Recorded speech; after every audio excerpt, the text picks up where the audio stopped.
Bonjour à tous. Pour les gens qui doutent encore que Bitcoin n'est pas monnaie, je pense que cette discussion va vous intéresser. Je vais vous parler de Lightning et de l'adoption de Bitcoin au El Salvador en tant que monnaie officielle. Je vais aborder différents points. Le premier, c'est je vais parler de Lightning et un peu un parallèle avec les systèmes de paiement fiat. Donc, aujourd'hui, très peu de monde se demande comment Visa fonctionne. Et en fait, Visa est probablement plus compliqué que le Lightning Network. Et beaucoup de gens disent Lightning c'est trop compliqué, ça ne marchera jamais. Et je vais expliquer quelques raisonnements pourquoi en fait les systèmes aujourd'hui qui utilisent le fiat sont aussi à échelon, utilisent aussi différents niveaux. Et pourquoi est-ce que Lightning pour moi va réussir à convertir Bitcoin en un système de valeur refuge vers un système de paiement. Je vais parler aussi très rapidement de Galois, ce qu'on fait. Et ça sera une transition vers Bitcoin Beach et la loi au El Salvador qui a été récemment votée et qui entre en vigueur dans 15 jours. Alors, les systèmes de paiement. Je dis ici que tout est à base de niveaux et je fais une analogie avec le système fiat. Je vais utiliser le système du dollar parce que c'est le système que je connais, mais le système euro marche à peu près de la même manière. Aujourd'hui, si je veux utiliser le Layer 1 en fiat, ça s'appelle le FedWire, c'est le système de paiement de la Fed. La Fed, c'est la banque centrale américaine. Et en fait, si je veux faire un paiement avec le FedWire, aujourd'hui, déjà, je dois avoir un accès à ce système bancaire. Et je dois être une banque pour avoir accès au FedWire. Moi, en tant que particulier, je ne peux pas m'amuser à envoyer une transaction sur le FedWire. Je dois être une banque. Donc en fait, le système Layer 1 avec le dollar, il n'est pas scalable. C'est un peu comme le système Bitcoin. Il y a des accès restreints. Pour le dollar, c'est j'ai besoin d'être une banque. Donc en fait, la Fed, comme ça, elle interagit seulement avec les banques. Elle n'a pas à interagir avec les 300 millions de personnes aux États-Unis.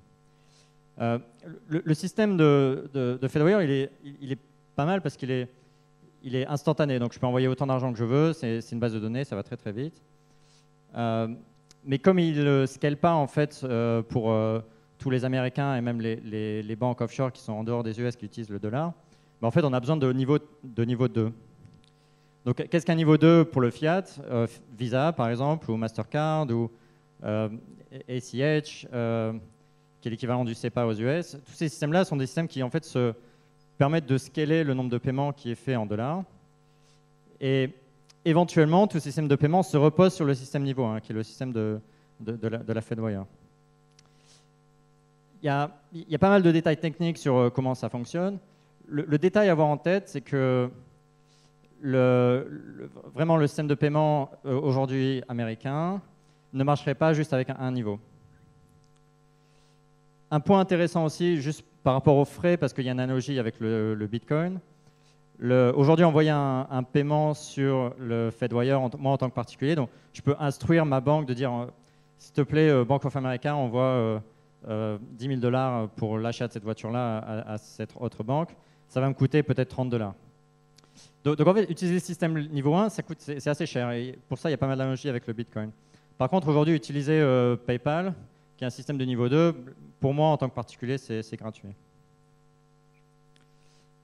Un des takeaways de ça, c'est de dire que le système fiat aujourd'hui se repose sur différents niveaux. Et ce qui est intéressant aussi à comprendre, c'est que les gens qui utilisent Visa aujourd'hui l'utilisent, mais sans se poser la question de comment Visa marche. Et en fait, il est probable qu'aujourd'hui, les gens qui disent « Ah, mais non, mais Lightning, c'est compliqué », peut-être aujourd'hui, c'est compliqué, mais très rapidement, ce sera très simple. Et les gens ne se poseront même plus la question de comment Lightning marche. Ils l'utiliseront simplement. Donc, juste l'analogie que je vais faire ici avec le Bitcoin. C'est-à-dire, le Bitcoin, les niveau 1, il a aussi ses propres limitations. Il a des avantages qui est que tout le monde peut en avoir accès. Donc, en fait, n'importe qui avec un téléphone en fait, peut utiliser Bitcoin niveau 1. Il a aussi d'autres avantages qui est similaire au système de la FedWire. Les paiements sont finaux. Une fois que j'ai envoyé des bitcoins, je ne peux pas annuler ma transaction. Mais le système de niveau 1 a des limitations. Typiquement, un paiement va prendre peut-être 10 minutes, va prendre 1 heure, va prendre peut-être un jour selon les fees actuelles. Mais ce n'est peut-être pas un problème si je veux acheter un appartement avec une transaction en bitcoin. Mais par contre, si je veux payer mon café, c'est un peu problématique de devoir attendre 1 heure. Donc la latence n'est pas idéale. Et il y a aussi les frais qui sont importants. Donc, si je veux payer un café, que je dois payer 5 $ pour payer un café d'1 $, ça ne marche pas, évidemment. Donc, en fait, le système de niveau 1 Bitcoin, il marche pour certains cas d'usage qui sont très similaires aux cas d'usage de système de la Fedwire. Donc, si je veux faire des virements importants, si je suis une entreprise, je vais utiliser ce système niveau 1. Si je suis un particulier, par contre, j'utilise probablement un système de niveau 2 aujourd'hui pour faire mes paiements. Du coup, pour moi, et ça rejoint pas mal le débat d'avant, qui est de dire bon, Bitcoin, ça marche pas en tant que monnaie. Je suis complètement pas d'accord avec ce jugement. Pas encore, c'est juste parce que les systèmes de niveau 2 ne sont pas encore développés et le développement est actif. Il y a différentes propositions aujourd'hui. Il y a Liquid, il y a Lightning, il y en a d'autres qui sont en train de venir. Pour moi, la plus prometteur aujourd'hui, c'est Lightning. L'analogie avec le niveau 2 avec Lightning, pour moi, il est très ressemblant à niveau 2 pour Visa. En tant qu'utilisateur, je vais pouvoir payer, c'est instantané, en tout cas c'est perçu de manière instantanée. Les frais sont quasiment à zéro ou très très faibles. Et il y a beaucoup d'analogies finalement entre Visa et Lightning. Voilà, donc un des takeaways, c'est qu'aujourd'hui Bitcoin ne scale pas avec le niveau 1, mais c'est pas grave, puisque de la même manière que le système fiat ne scale pas avec le niveau 1, on est en train aujourd'hui de construire les niveaux supplémentaires. Et aussi un point important, c'est de dire qu'on n'a pas besoin de comprendre comment marchent les niveaux 2, le niveau 1, etc. pour l'utiliser. Et donc, quelqu'un qui vous dit Lightning, c'est trop compliqué, n'a probablement aucune idée de ce qui se passe avec une transaction Visa. Et en fait, une transaction Visa, c'est quand j'utilise ma carte de crédit ou ma carte de débit, en fait, c'est beaucoup plus compliqué ce qui se passe que ce qui se passe avec le Lightning Network. J'ai écrit un papier là-dessus qui est assez long, donc si vous voulez le lire, c'est en anglais. Ça s'appelle Lightning as a Retail Payment System. Voilà, si vous voulez en savoir plus, c'est un bon article à rédiger, un bon article à lire. Alors, la transition maintenant avec pourquoi je suis ici et pourquoi je vous parle de Lightning et pourquoi est-ce que je vous parle de paiement. J'ai fondé une société qui s'appelle Galoy il y a à peu près 2 ans aux États-Unis. Et mon but, c'est de faire que Bitcoin devienne une monnaie. Pour moi, le fait que Bitcoin est une valeur refuge, je pense que le panel d'avant, on a une assez bonne idée que c'est à peu près le cas, c'est à peu près le consensus aujourd'hui, c'est l'or 2.0. Le fait qu'on peut utiliser Bitcoin aujourd'hui pour faire des paiements au jour le jour, c'est pas encore, il n'y a pas vraiment aujourd'hui un consensus non seulement dans la crypto, mais aussi seulement le milieu Bitcoin, c'est pas encore très clair. Et donc je me suis dit, je vais créer une boîte et puis je vais faire un proof of concept. Et je vais essayer de montrer qu'en fait, on peut faire des paiements avec Bitcoin et que ça marche et que Bitcoin, c'est la monnaie du futur. Non seulement parce que c'est une valeur refuge, mais c'est aussi un système de paiement qui marche, qui est instantané et qui est juste meilleur que n'importe quel système de paiement que l'humanité a connu jusqu'à présent.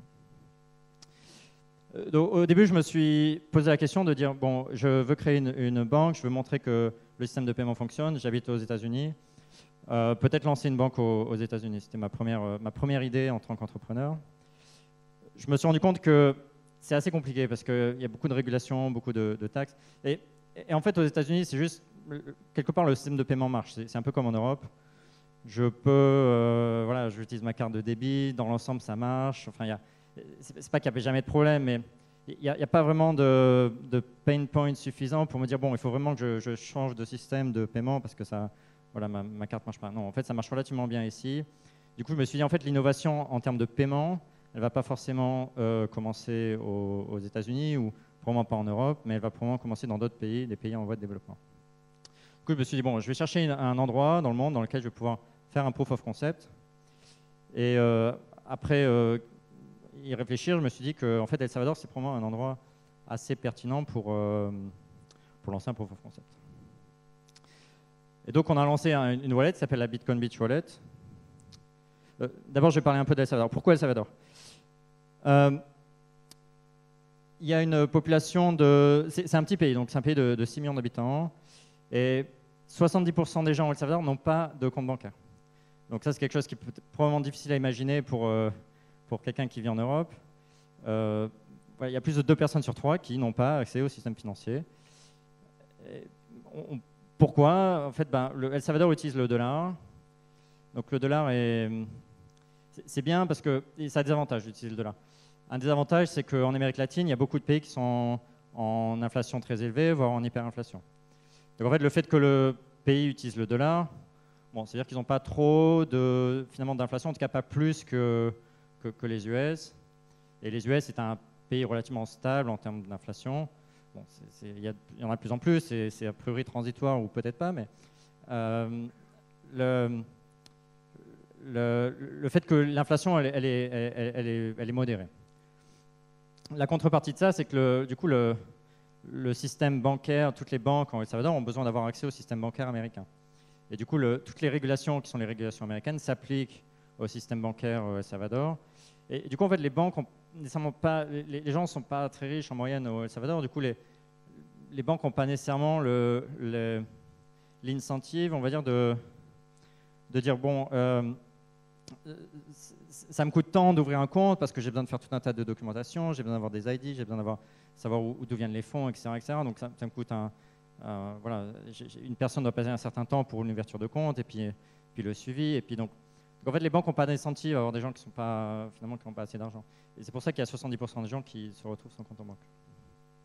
Le salaire moyen est très faible. Le salaire moyen est de environ $400 par mois.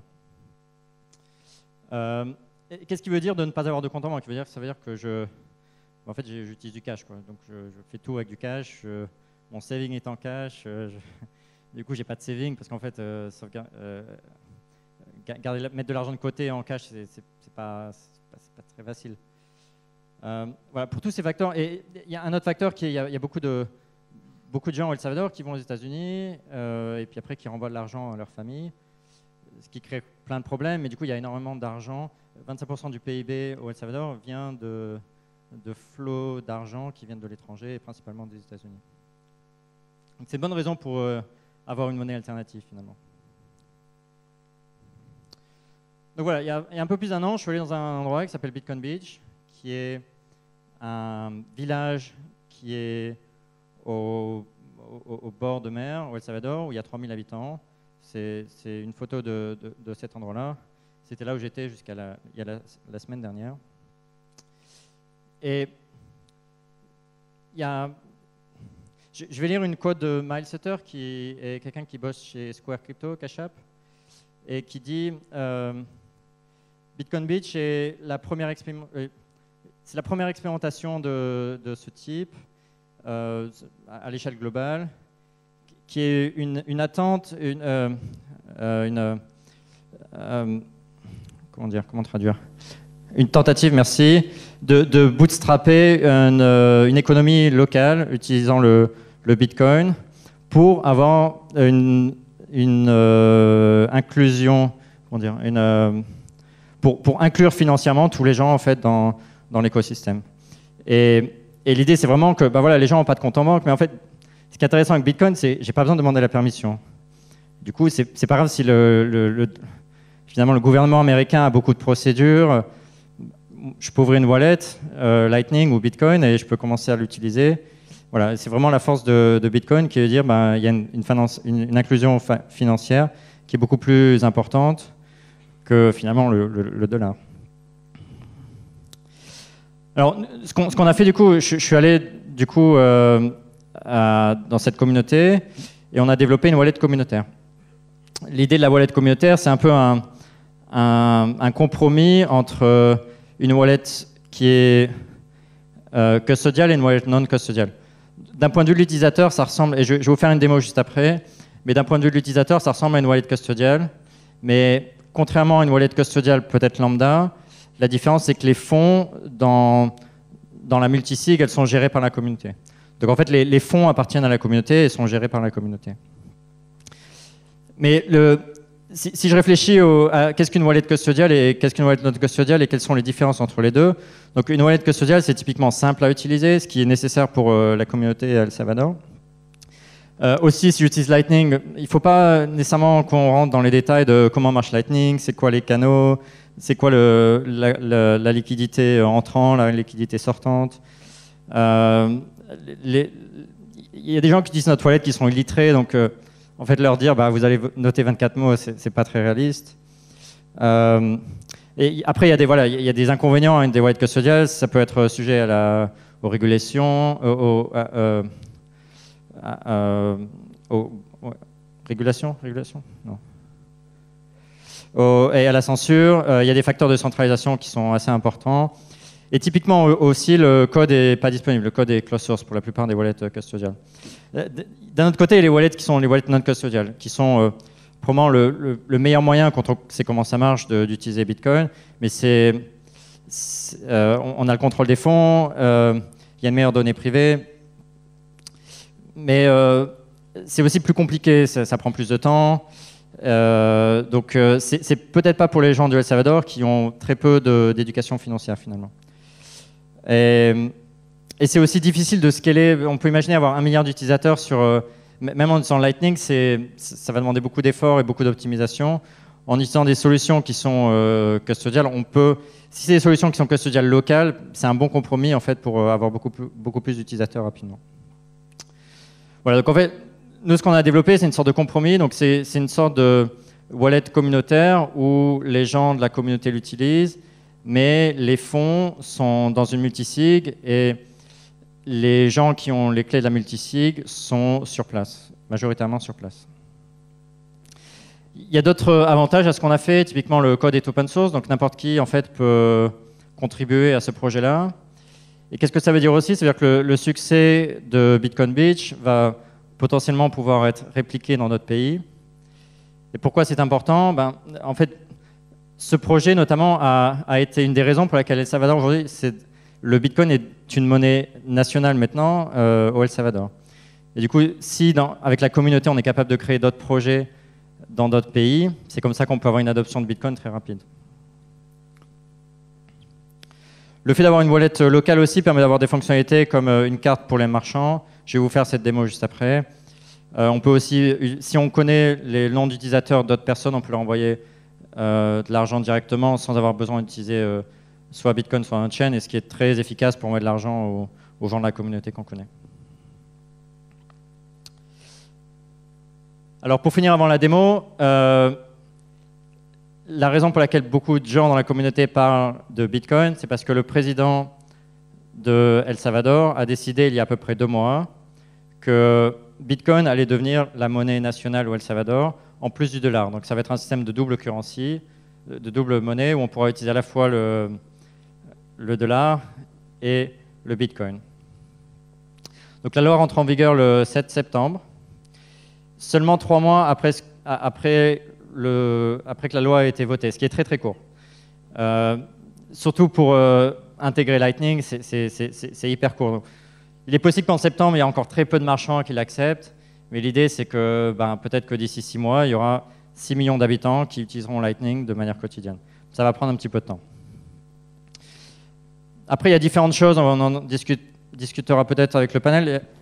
Le fait que le gouvernement va offrir une wallet officielle, donc le gouvernement va avoir sa propre wallet qui s'appelle la Chivo Wallet. C'est quelque chose dont on pourra discuter. Il y a aussi des choses qui sont parfois controversées quand on discute avec les gens au El Salvador. Aujourd'hui, le président actuel contrôle à la fois le Sénat et à la fois l'Assemblée. Donc, la raison pour laquelle la loi sur le Bitcoin a été votée très rapidement, c'est parce que le gouvernement il peut faire passer les lois qu'il veut. Et du coup, beaucoup de gens sur place se posent des questions sur qu'est-ce que ça veut dire, le fait que le président a autant de pouvoir. Quelque chose d'intéressant aussi, c'est que jusqu'à ce que la loi soit votée, les gens pouvaient regarder ce que c'était Bitcoin et avoir une décision assez neutre sur pourquoi ils voulaient l'utiliser ou pas. Il n'y avait aucune pression nécessaire.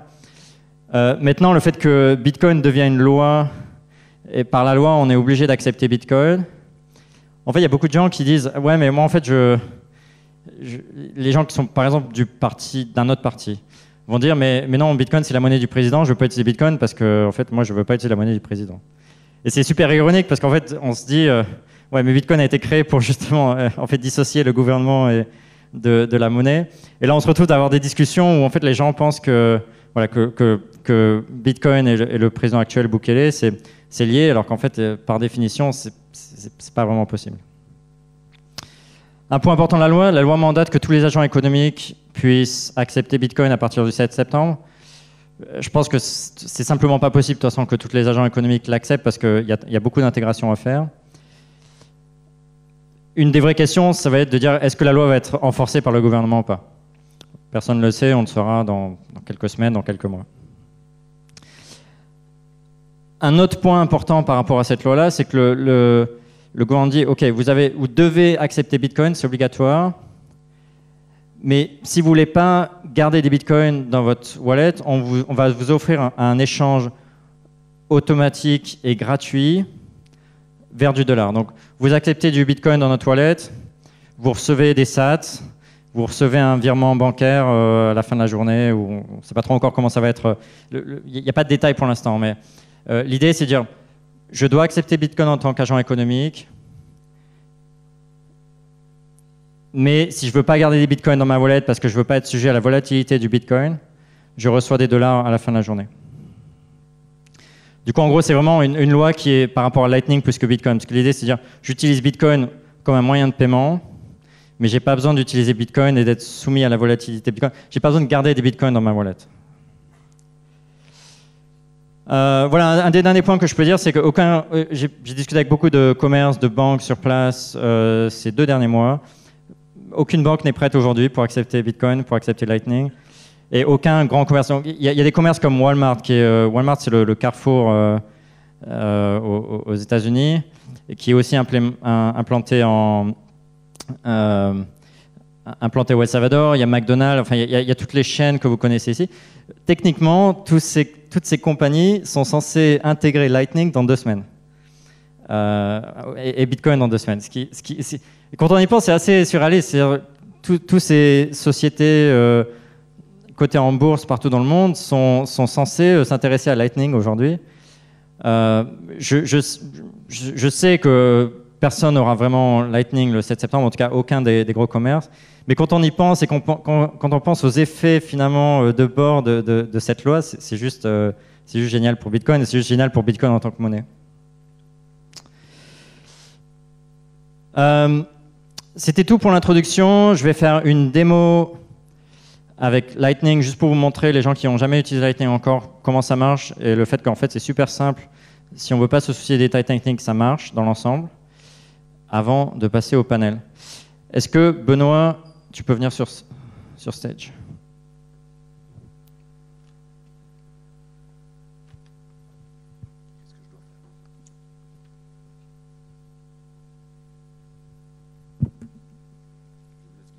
Un, deux.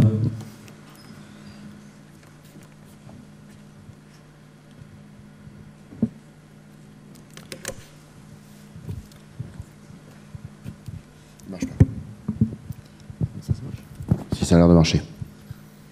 Ok, alors ce qu'on va vous faire, c'est très simplement une transaction sur Lightning. Vous montrer que ça marche, que c'est quasiment instantané. Donc tu peux poser ton téléphone là. Donc ça c'est une wallet qui s'appelle la Blue Wallet. Hop. Donc tu as pour l'instant 0,7. J'en ai 0. J'ai un autre avec quelques sats, mais... Tu as caché ta wallet? Mais oui, je voulais pas te démotiver. Alors ce que tu peux faire, c'est receive. Normalement, tu es censé sauvegarder tes mots, mais je pense que tu l'as pas fait. Non. Voilà, ce que tu peux faire, tu vas mettre 1 euro. Bien sûr. Il faut que je calcule. Hein. Hop. Voilà, donc ça c'est une wallet Blue Wallet. Je clique. Donc, là, ça c'est la Bitcoin Beach Wallet, donc c'est la wallet qu'on a développée au El Salvador. Alors, la raison pour laquelle ici on utilise 2 wallets, c'est pour vraiment montrer qu'en fait c'est 2 systèmes différents. On peut utiliser n'importe quelle Lightning Wallet, ça marchera. Donc là, ce que je vais faire, c'est simplement scan QR code. Je vais scanner le QR code de Blue Wallet. Et ben, je vais envoyer 1 euro et on va voir si ça marche ou si ça ne marche pas. Et si ça marche, on va voir à quelle vitesse ça marche. Alors, scan. Voilà, donc là, j'ai scanné le QR code. Donc là, je vois que je vais envoyer 2451 sats. Send. On n'a pas répété avant. Hein. Ah non, non, c'est... Voilà. Hop. Là, je viens d'envoyer $1,18. Merci. Hop. Et voilà. Et ce qu'il faut imaginer, c'est que je peux envoyer de l'argent d'Europe vers les US, vers le Japon, vers l'Afrique du Sud, vers El Salvador, vers le Pérou, instantanément, sans border, sans KYC. Combien ça t'a coûté? 0,7. C'est bien, c'est bon prix. Voilà, on peut faire la transaction dans l'autre sens. Ah non. Allez, tu peux m'envoyer que 50 centimes. Non, non, t'inquiète. Voilà, hop. Je vais scanner. En fait, c'est toi qui vas définir. Donc, je vais quand même me méfier du montant demandé. C'est dans ma nature. Hop, ça a l'air de bien se passer.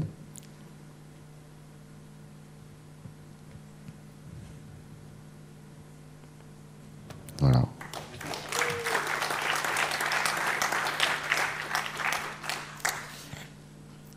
J'aurais bien aimé faire cette démo avant le talk d'avant.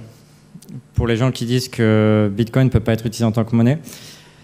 La bonne raison, c'est que El Salvador prouve que, en fait, probablement dans quelques années, tout le monde y sera des wallets Lightning. Personne ne le sera, mais ça marchera et on aura une monnaie qui sera globale à l'échelle mondiale.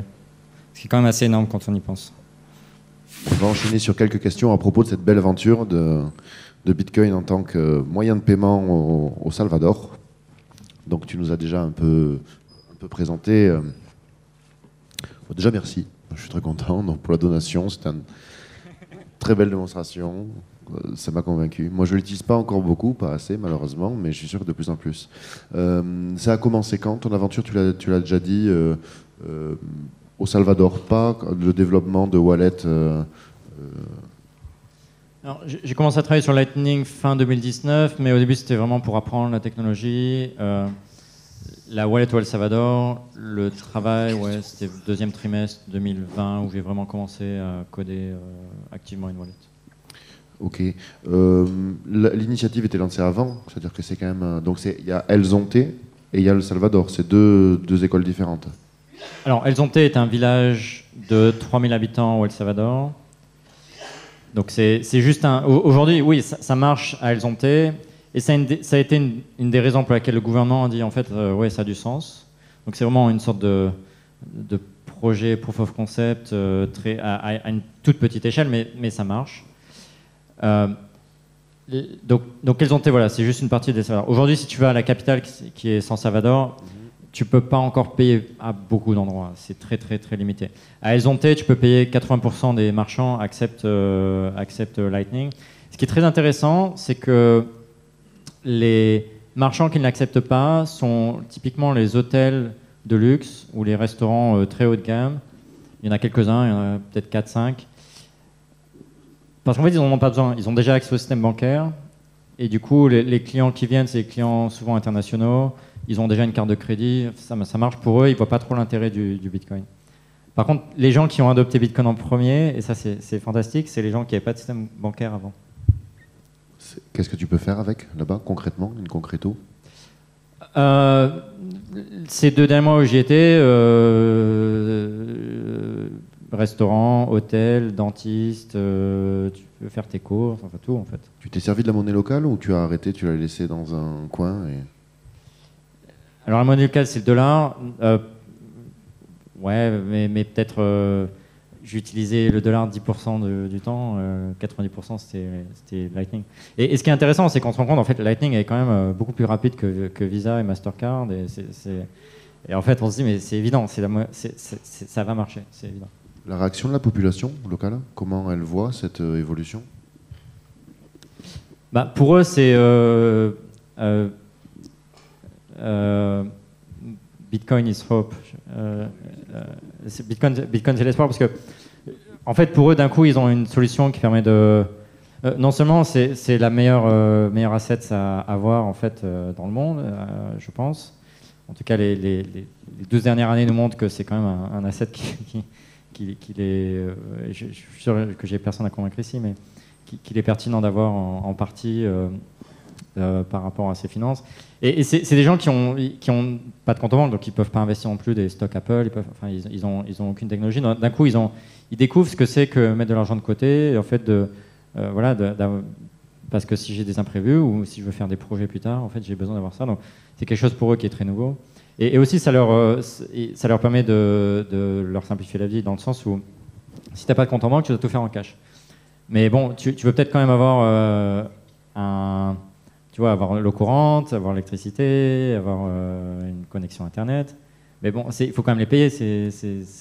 Et si tu payes en cash, tu dois peut-être prendre un bus et tu vas devoir perdre 1 heure, 2 heures pour juste payer ta facture d'électricité. Ce qui aujourd'hui, ici en Europe, ça nous paraît complètement abscon de dire je vais perdre une demi-journée pour payer une facture. Tout est automatique et ça marche. Mais là-bas, quand l'économie est basée en cash, il y a tout un tas de choses où en fait, je dois rencontrer la personne physiquement si je veux la payer. C'est parce qu'il n'y a pas d'autre moyen. Et du coup, il y a beaucoup de gains de productivité à utiliser ça. Et pour les gens, c'est juste magique. J'ai une petite provocation. En réalité, c'est une question stupide, mais elle fera plaisir à tout le monde, je pense. C'est pourquoi Bitcoin et pas Bitcoin Cash, par exemple? Parce que Layer 2 solve this. Lightning juste répond à la question de pourquoi avoir des petits blocs, c'est juste la solution. Plus rapide, moins cher. Non seulement moins cher, c'est gratuit. Et donc il n'y a pas de techno qui soit concurrente à Lightning, qui ait les qualités de Lightning. Est-ce qu'il y aurait des concurrents? Est-ce qu'il y a eu une question? C'était une évidence, en fait. Il n'y avait même pas de question. Technologiquement parlant, c'était la solution la plus mature. Il est possible qu'il y ait d'autres niveau 2 au-dessus de Bitcoin qui aient des propriétés qui sont intéressantes. Et ce qui est bien avec... c'est aussi le cas dans le système fiat, en fait, quand on y réfléchit. Il y a vraiment un layer de base qui est le Fedwire, dans lequel toutes les transactions éventuellement transactent. Mais tu peux avoir Visa et Mastercard et PayPal et Venmo et Cash App et en parallèle. Donc en fait, Lightning pour moi c'est la meilleure solution aujourd'hui et je pense que c'est la meilleure solution et je pense que il y a beaucoup de gens très intelligents qui se focalisent sur comment améliorer le protocole, comment le rendre plus robuste, il y a encore plein d'inconnus là-dessus. Ce qui est intéressant, c'est que le Bitcoin est ouvert et que si toi tu as une idée de comment avoir une autre solution au niveau 2 qui pourrait être mieux que Lightning pour certaines raisons, tu peux le faire, tu peux l'implémenter, tu peux convaincre des gens de l'utiliser. Et c'est la beauté de Bitcoin, c'est que c'est ouvert et n'importe qui peut proposer de nouvelles choses. Mais tu as été très poli avec moi, ma question était absurde. C'était l'occasion de dire que BCH, c'était une solution, c'était pour faire écho avec les altcoins, mais que finalement, une évolution de Bitcoin, c'est Lightning, de ce que je vois, en tout cas. C'est ce qu'adoptent les pays. Et l'État, est-ce que tu penses que cette expérimentation, elle a aidé à ce que le président du Salvador en fasse une monnaie légale? Oui. Voilà, et il n'y a pas eu de débat là non plus. Est-ce qu'ils ont hésité? Je ne sais pas si tu es dans les coulisses du pouvoir. Ils ont hésité. Donc il y a pas mal d'articles qui ont leaké sur les pré-annonces. Il y a un journal qui s'appelle Le Faro qui a publié pas mal de choses là-dessus.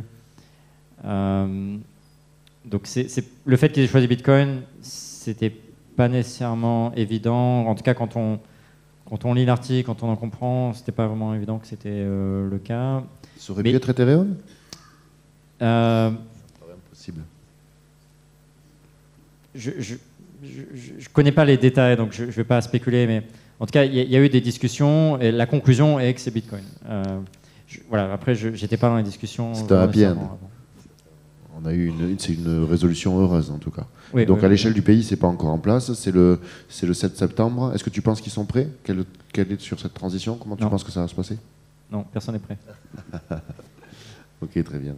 Et il y a un autre aspect, souvent dans les critiques, c'est pour les faire taire évidemment. Le Salvador s'est montré comme un petit pays. Est-ce que c'est dangereux? Est-ce que est-ce que tu te sens bien avec des Satoshi au Salvador? Ou en fait c'est un fantasme? Alors, j'ai souvent la blague qui est de dire j'ai eu plus de problèmes dans mes 3 premiers mois à San Francisco que les 3 mois où je vais passer au Salvador. Donc, toi, tu te vois bien vivre au Salvador. Tu y passes combien de temps au Salvador? Entre l'année dernière et cette année, j'y ai passé cumulativement 3 mois. Il y a aussi, tu sais que je pense, dans l'adoption, quels sont les facteurs d'adoption Je crois qu'il y a eu des airdrops, il y a eu du marketing quand même. C'est pas évident de convaincre en fait toute une population qui n'est pas au fait forcément de cette technologie-là, qui a peut-être d'autres problèmes beaucoup plus concrets. Quels sont les facteurs d'adoption? Alors clairement, on en est au début, c'est-à-dire que la loi a été votée il y a un peu plus de 2 mois, elle rentre en vigueur dans 15 jours. Concrètement, il y a encore, aujourd'hui on a 30 000 utilisateurs sur notre wallet. Il y a d'autres wallets dans le pays, mais en total, il y a peut-être 100 200 000 personnes qui ont été exposées à la technologie Bitcoin Lightning sur une population de plus de 6 millions d'habitants. Donc en fait, il y a encore toute la population à convaincre concrètement. Et il est clair que je pense que beaucoup de bitcoiners célèbrent cette loi, et à juste titre, c'est la première fois qu'un pays adopte la monnaie, c'est quand même assez incroyable. Mais tout est à faire encore. Pour avoir passé du temps là-bas, je sais que voilà, aujourd'hui on en est à le gouvernement a voté une loi. Est-ce que les gens vont vraiment adopter Bitcoin? L'avenir nous le dira. Et toi, ta roadmap, tu vas continuer au Salvador ou tu vas essayer d'aller dans d'autres pays? Quel est ton objectif? Alors, nous, la boîte que j'ai créée, l'idée c'est de développer une base open source qui permet de créer sa propre wallet ou son propre système bancaire qui repose sur Bitcoin.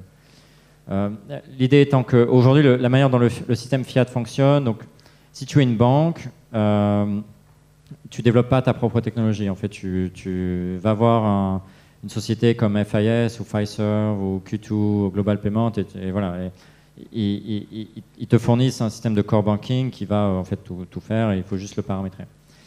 Notre idée, c'est de dire on va développer la même chose, mais sur Bitcoin, parce que pour moi, Bitcoin c'est la monnaie et j'ai envie d'avoir j'ai envie que des solutions qui soient disponibles pour que n'importe quel entrepreneur dans le monde qui veut justement répliquer ça puisse le faire juste en forquant notre code, quoi. Donc c'est un peu l'idée. Et du coup, oui, on est en relation avec des entrepreneurs un peu partout dans le monde, mais plus spécifiquement en Amérique latine et en Afrique, qui veulent développer leur propre wallet. Et l'idée, c'est qu'on les supporte. Et il y a une différence avant, après cette adoption du Bitcoin par le Salvador? Ça a créé de l'enthousiasme par capillarité ou pas?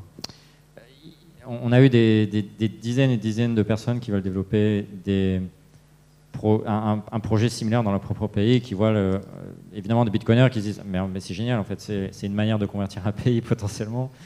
Donc ouais, il y a plein de gens dans le monde aujourd'hui qui veulent répliquer ça de manière très active. Et soyons ambitieux, misons sur une adoption. Des millions de personnes peuvent se servir en même temps de cette technologie-là, du Lightning et même de ton outil. Ça pose pas de problème en termes de capacité de traitement? Aujourd'hui, on travaille dur pour qu'on soit capable d'avoir 1 million d'utilisateurs rapidement. Donc, oui. 1 milliard ensuite? J'espère. C'est l'objectif. J'espère. Ok. Et je me disais aussi, est-ce que non, c'était comment se passe la transition? Enfin, comment est reçu? Tu as différents interlocuteurs en fait. Tu as les particuliers, tu as les entrepreneurs, tu as les institutions. En fait, quelle est votre relation avec ces différents écosystèmes? Est-ce que tu vois des différents? L'entrepreneur est peut-être plus enthousiaste, l'institutionnel plus frileux, le particulier plus indécis? Au El Salvador? Oui. Ou pas du tout, hein, c'est un fantasme que je me fais. Alors, on a parlé à différents acteurs. Les banques, par exemple, c'est très intéressant. Aujourd'hui, quelqu'un qui travaille dans une banque, le fiat banking, c'est la technologie la plus... C'est les gens qui aiment prendre le moins de risques dans le monde, en fait. Je travaille dans une banque, c'est que... Et c'est très marrant de rencontrer les banques, parce que, en fait, j'ai rencontré les CTO des principales banques qui sont au El Salvador, et en fait, ils savent pas Bitcoin, ils savent pas. Enfin, c'est la première fois qu'ils sont exposés à ça. Ils doivent implémenter quelque chose en 3 mois, mais en fait, ils n'ont juste pas commencé parce qu'ils ne savent pas comment commencer. Et ils n'ont pas de clarté non plus d'un point de vue d'un point de la régulation. Donc en fait, ils disent tant que le gouvernement ne dit pas ce qu'on doit faire, on ne commence pas. Et du coup, c'est très marrant de voir, par exemple, aussi de voir des gens qui, il y a 2 mois, ne savaient pas ce que c'était Bitcoin, aujourd'hui, qui commencent à parler en SAT, te disent, ouais, donc il va falloir qu'on réfléchisse à ça.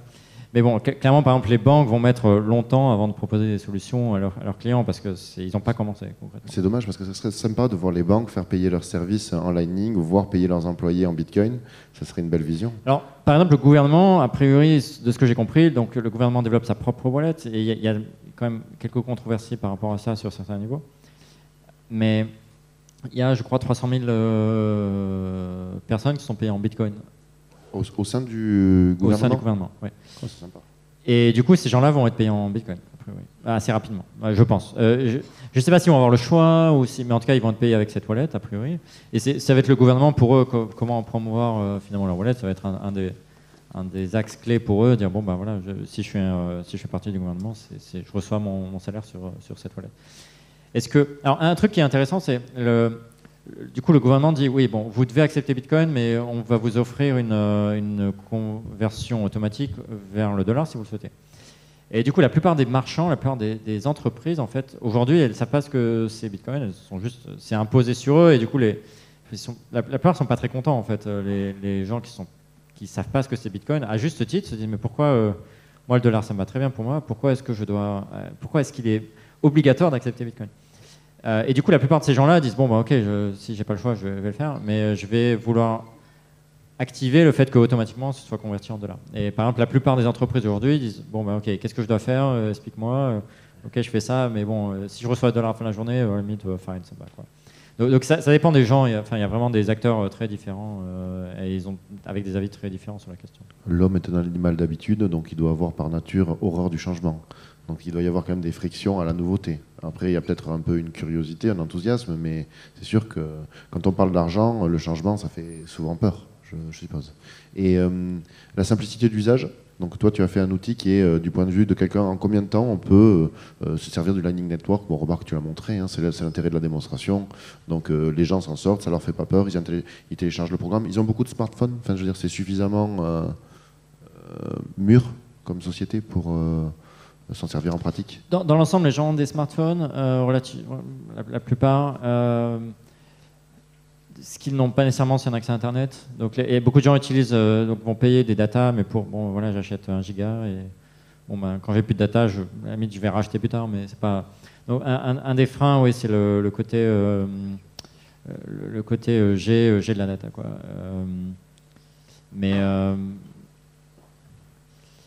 Et le gouvernement a dit aussi, c'est quelque chose d'intéressant, ils ont dit que c'est pas clair, est-ce que ça va être que leur wallet, est-ce qu'ils vont offrir ça aux autres wallets qui sont aussi au El Salvador.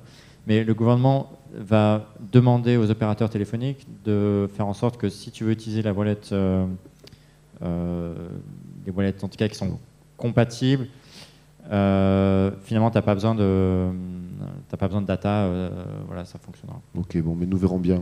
Petit à petit, l'oiseau fait son nid. En tout cas, c'est quand même quelque chose qui est très enthousiasmant.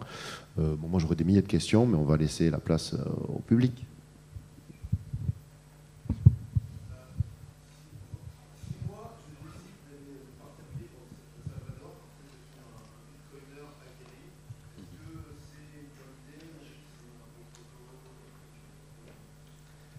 Je pense que donc la question c'est si je suis un bitcoiner aguerri, j'ai envie d'aller au El Salvador. Voilà, est-ce que c'est une bonne idée ou c'est trop tôt, ça ne doit pas être la seule motivation, ça doit être... Vas-y. Je conseille. Mon conseil, c'est justement, en fait, c'est d'éduquer la population. Les gens, grosso modo, ne savent pas ce qui se passe, comprennent pas ce que c'est Bitcoin. Et en fait, le fait que les gens qui comprennent ce que c'est y aillent et puissent expliquer à la population locale et puissent aussi voir que la population locale en fait comprenne que en fait Bitcoin c'est une bonne chose pour eux.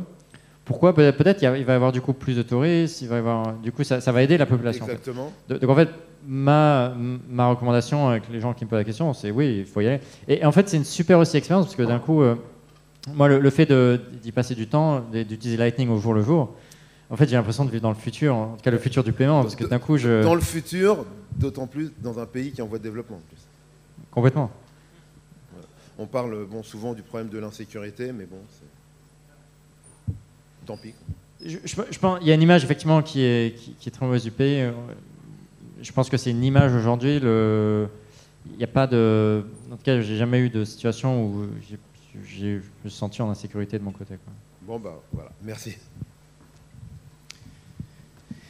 Bonjour. Oui, bonjour. Merci pour cette démonstration pratique et très rapide. Je suis un béotien complet en ce qui concerne Lightning. Donc, encore merci pour cette démo qui est tout à fait bluffante. C'est rapide. Je voudrais savoir, j'avais compris jusqu'à maintenant, mais j'ai dû me tromper, que Lightning était en développement, en fait. Mais d'après ce qu'on voit, ça marche déjà. Donc, est-ce que c'est accessible pour nous? Par exemple, moi, je voudrais envoyer un Satoshi à Catherine. Derrière moi, je peux déjà le faire ou c'est encore en développement? Enfin, est-ce que ça marche déjà pour tout le monde?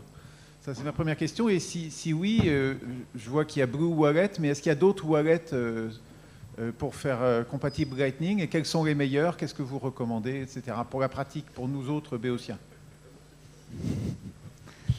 Donc, je pense que Lightning sera en développement pour les 20 prochaines années.